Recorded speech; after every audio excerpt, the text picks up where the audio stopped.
जोङो नैबे लोखिजार एरिया सान्थि कमिटिनि गासै मावथि लोगो नोंथांमोन आरो खाथि खालानि नुजाफैनो हानाय जोंनि लोगो नोंथांमोन बुंनांगौआ जोंना बेखिनिल'।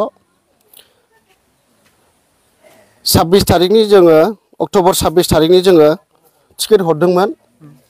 जों बेखौ दिनै पस्टपन खालामनो गोनां जादों। दा बेखौ जोङो 4 तारिख नभेम्बराव जों हरनाय जागोन आरो लोगोसे 28 तारिख अक्ट'बरना 6 तारिख नभेम्बराव हरनाय जागोन। बाराया रबिबार गोलैगोन आरो नैबे 4 तारिखना शुक्रबार। 19 तारिखनिया सोरबाफोर लांखानाय दङ। बे 19 तारिख अक्ट'बरनिखौ जोङो 31 तारिख अक्ट'बराव समबारखालि जोङो होनाय जागोन।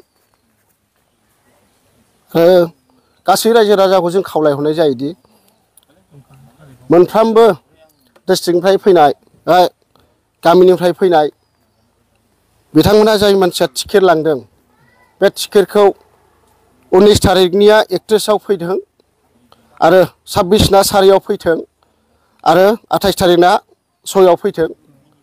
अननानै गासै जोङो कमिटि जानानै मोनफ्रोमबो गामिनिफ्राय नुजाफैनो हानाय बा नुजाफैगोन सान्थि लांनो फैगोन बे बिथांमोनहा जोंनि नैबे बुंखानाय थारिख बायदि जाहाथे लोब लोब फैनानै जाहाथे सान्थिखौ आजावफैयो। जों बेखिनिखौनो बुंनानै आङो दोनथ'नाय जाबाय। खार'ना बेनो कालि फुजा सिजोन गोलैदों। बे कालि फुजानि थाखाय सप्तासे जोङो बन्द' थानो गोनां जादों। दा बिथाङाबो गुरु दं। बे गुरुआ बिथांखौ बादा होनायलाय दा बिथाङा जोंखौ कमिटिखौ खावलायदों नोंथांमोनहा मिडिया लानानै एसे फोसावदो जाहाथे नैबे बाराय मोननैखौ जाहाथे इयुनाव फावसयनानै होदो होननायखाय जोङो बे बुस्थुखौहाय जोङो फावसयनाय जादों। कालि फुजा बायनाय लोगो लोगो जोङो 31 तारिखआव जोङो हरफिननाय जागोन।